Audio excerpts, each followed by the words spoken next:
Do you interact with a lot of atheists?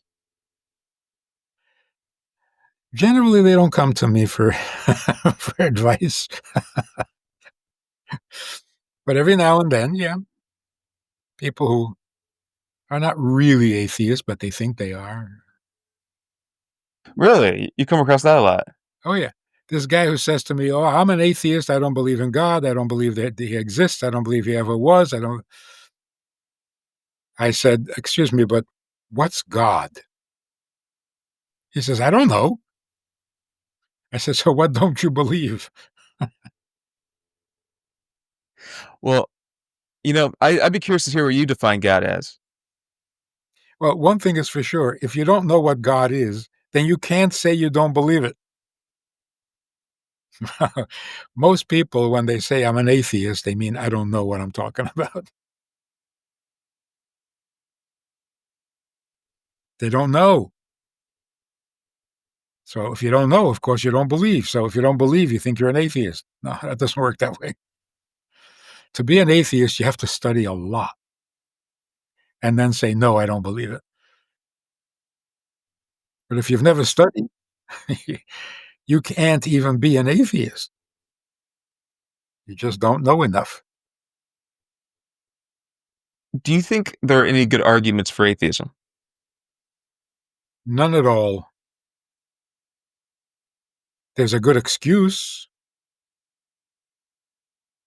I've been lied to before, and I found out that it wasn't true, and I had egg on my face, and I'm not going to risk it again. That's an atheist. Yeah, in my experience, I found that most people that subscribe to atheism I've talked to subscribe to it from that point of logic or some kind of intellectual problem. It's more of a from a problem of emotion. I assume you've come across the same. Sounds like. It's an insecurity. I'm not going to go out on a limb and profess a belief that I might be proven wrong, and then I'll be embarrassed because they told me there was a Santa Claus and there's not. Have you found that they also would prefer if God did not exist? Some, or they prefer if God does exist that he's really not interested in me. Because if he is interested in me, it's too much pressure. Man, that's so I don't understand why that's too much pressure. I don't know how that's the feeling you get from that. If an all-powerful creator's interested in you, that's pressure. Well, the distorted image of God, who has a very bad reputation.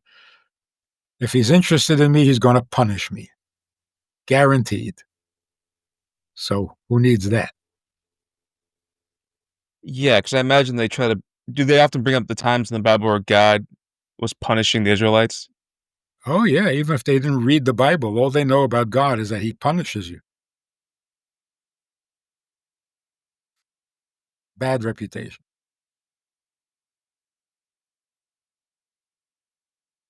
I actually skipped the love part because love has become a sticky word. Uh, Even in marriage, like, skip the love. Deal with things a little more tangible and realistic.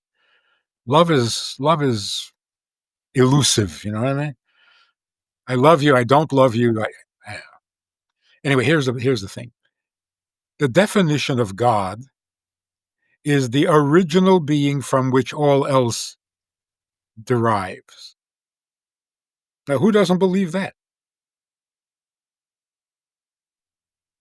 The theory of evolution says it all began with subatomic particles. Well, then subatomic particles is God.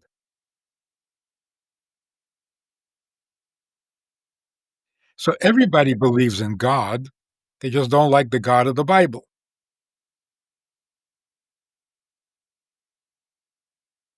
Whatever was from which all else derives is God. God is the original being. If there's no original being, then there's nothing more to the story. So the choice is this: either the original being from which all else derives has no idea what happened, or the original being from which all else derives knows exactly what he's doing.